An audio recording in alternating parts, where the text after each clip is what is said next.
Bom, vamos partir para a segunda parte do tutorial. Para que você consiga ensinar ele a programar, a primeira coisa é você precisa saber programar, ou precisa ter uma forma padronizada de programação, tá?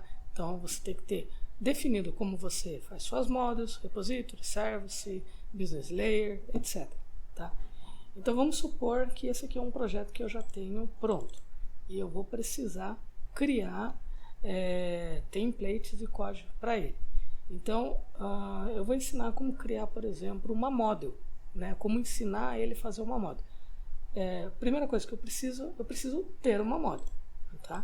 Então eu vou pegar essa model que já está criada, vou copiar ela e eu vou abrir o projeto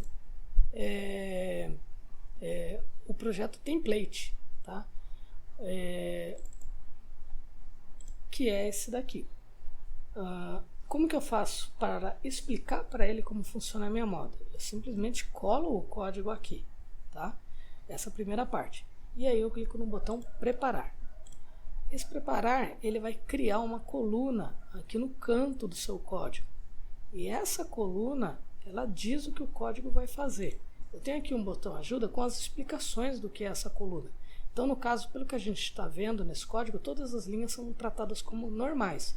Mas eu tenho comando para adicionar uma linha na navegação, navegar por várias entidades, por todos os campos exceto o APK, por todos os campos exceto APK e FK, né, que é chave primária e estrangeira, navegar por todas as chaves primárias e navegar pelas estrangeiras. O que é navegar? Eu tenho as entidades e tenho as propriedades da minha entidade.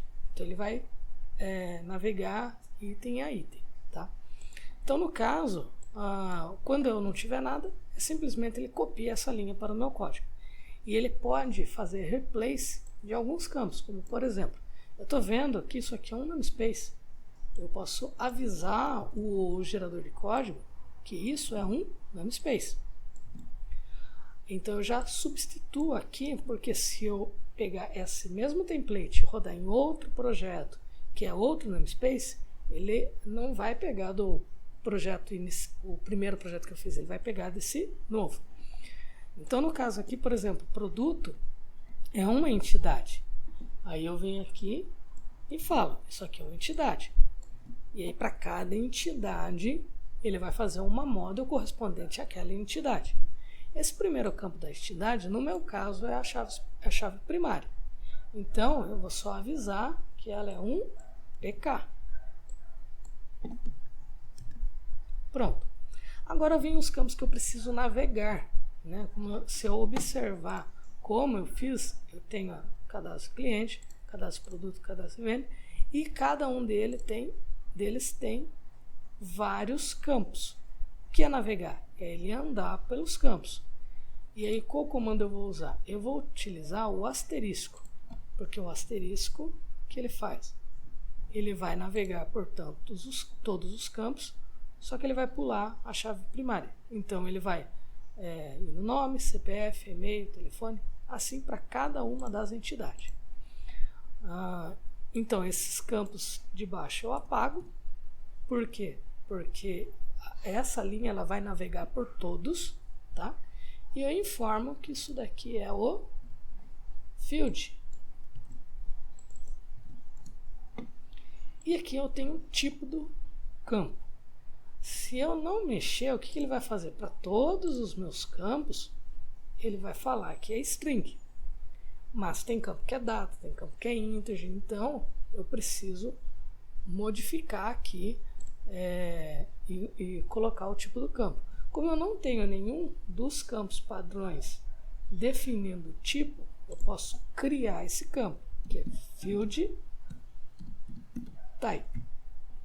Ao criar o field type, eu venho aqui e falo que aqui fica o field type. E agora eu preciso explicar para o gerador de código o que é o field type. Então, o field type para campos numéricos é um int, para valores decimal, para texto string, booleano bool, data date time. Ora, depende. Tem gente que usa como datetime, tem gente que usa como string. Arquivo é um campo string. Eu estou supondo que aqui é o endereço do arquivo. Poderia ser um array de bytes, um byte array? Poderia, tá? Depende da forma que você vai trabalhar, tá? E chave estrangeira, integer. Esses tipos eu vou definir apenas para o primeiro que ele encontrar, para o último ou para todos. Então eu marco aqui, porque no meu caso é para todos os campos, ele vai fazer isso, tá? Pronto. Eu criei aqui a minha model, vou dar o nome do template, o template chama model e vou salvar. Onde que eu vou salvar? Aqui nas minhas pastas de template eu já tenho pronto o que eu baixei da internet, né, o C# e o Node. Eu vou criar um a mais, que é o template test, só para a gente exemplificar aqui. E eu salvei minha model lá. Pronto, é assim que faz uma model. Agora eu preciso criar um makefile, tá?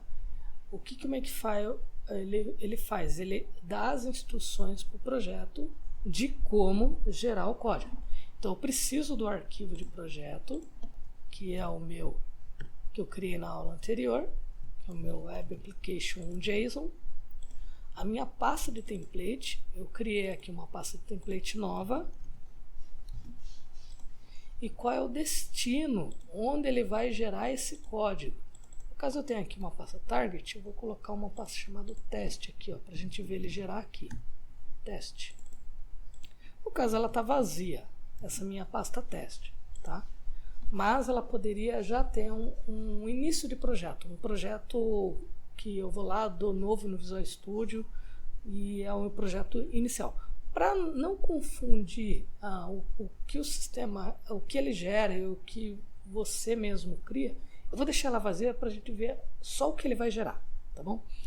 E aqui o template, eu digo as regras do que ele fazer com os templates. Ele vai entrar na pasta de template, e lá tem um monte de template. O que eu faço com eles? Então no caso do template model, mas atenção, template model que eu estou falando aqui na nossa pasta de template, não é o nome do arquivo, é o nome interno. Então, se você renomear esse JSON, eu não recomendo que renomeie, mas se você renomear, lembre-se, o que ele pega é o interno, é esse aqui, model, tá? Então, mesmo que você renomeie, ele não vai pegar o nome do arquivo. A regra que você vai dar é para nome interno. E aí, o que ele vai fazer? Ele vai gerar essa model lá no meu destino. Vamos supor que no meu destino eu vou ter uma pasta model, que é onde vão ficar as classes de modelo. E aí ele fala assim, para gerar com base na entidade, coloque a palavra entity. Então, para uma model, ele vai gerar assim, entity.cs. Então, se é cliente, vai ficar cliente.cs, produto.cs, venda.cs. Se fosse uma service, por exemplo, entity service.cs, só que aí seria na pasta service, tá? Seria mais ou menos assim. Vou voltar aqui, .cs. E o campo sobrescrever, ele define que quando eu rodar novamente, eu já tiver esse arquivo, ele vai sobrescrever ou não. Lembre-se, se eu tenho uma model e eu posso no meio do projeto criar novos campos, então é desejável que eu sobrescreva, tá? Mas uma service, onde eu tenho funções de negócio, que pode ter códigos que eu mesmo escrevi, né? Quando eu rodar de novo, eu não vou querer que ele sobrescreva, que eu perca o meu trabalho. Então, eu marco ciente se eu quero que sobrescreva ou não, tá? E eu vou salvar o nome desse makefile. Makefile teste. Salvar aqui na raiz mesmo. Beleza, voltei aqui, ele está salvo aqui. Como que eu rodo isso? Eu posso rodar pelo DOS, né? Ou posso fazer um batizinho para sempre que eu for rodar, eu vou lá e rodo novamente. No meu caso, eu vou fazer um BAT para isso. E aí o que eu tenho nesse BAT? Eu tenho o arquivo de onde está o meu fastcode.exe, eu preciso ter já compilado ele, que é o projeto que eu mostrei aqui, né? Você baixa ele e ele tem aqui o código do compilador, né? Você compila ele, coloca em alguma pasta e aponta aqui onde está esse seu projeto. E aqui o makefile que você vai rodar, né? No caso é esse que eu makefile, no caso é makefile test.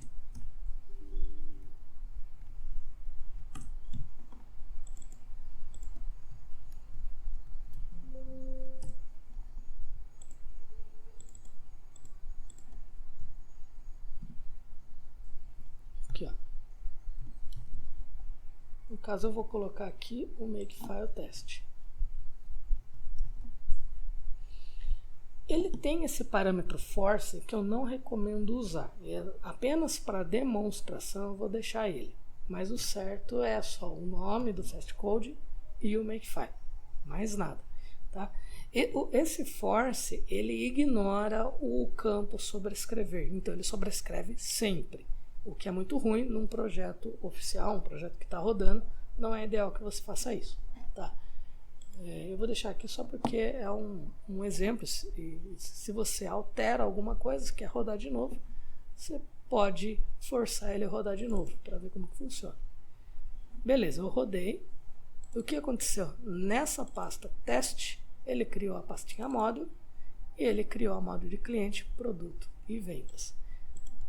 Vamos dar uma olhada? Olha lá, ele criou a módulo de produto, a módulo de cliente e a módulo de venda. Tá?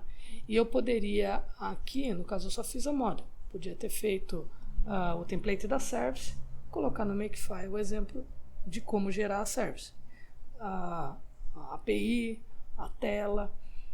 E aí o que a gente tem lá no GitHub? Nós temos exemplos de template para tudo. No caso em C#, eu tenho os exemplos lá de como criar o banco de dados. Lá eu tenho o Create Table, tá?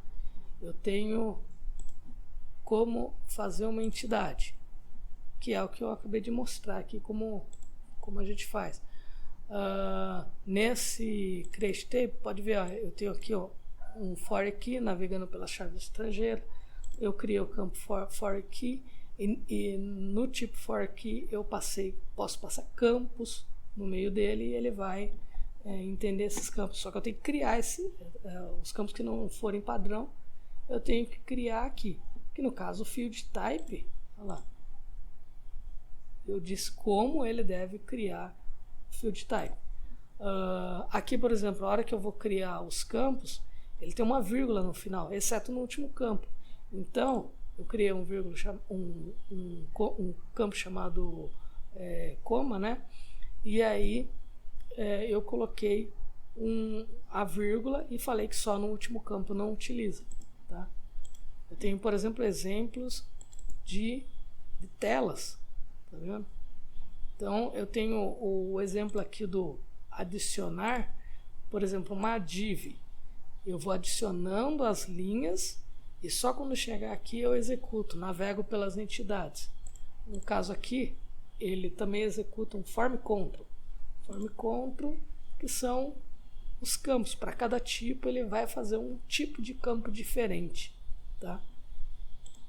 E também temos exemplos de como funciona os makefile. No caso aqui o makefile em C#. Olha lá, por exemplo, create table. Ele vai gerar na pasta script e o nome da tabela .sql. A entidade ele vai criar nesta pasta. Nesse projeto, por exemplo, eu poderia ter entity como sendo entidades do banco de dados. Eu sempre vou reescrever elas, tá? Se eu adicionar um novo campo, uma nova chave. E eu posso também ter uma pasta modules para as minhas modules. para retorno de informação, para parâmetros de entrada, né? E se eu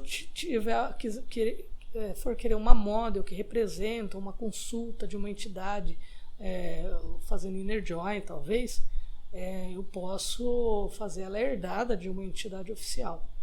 Aqui tem um exemplo de uma repository, como ele gerar as repositories, a service, e aí é por isso que ele gera o programa, o sistema todo para mim trabalhar. Como eu já expliquei no vídeo anterior, ele não vai substituir o meu trabalho, ele vai gerar tudo que for CRUD, né? Tudo que for básico de um sistema, ele me ajuda, me acelera o meu trabalho, e aí é só eu chegar aqui, continuar o código que ele fez. Muito obrigado por ter assistido e acompanhado aí essa explicação. Até mais.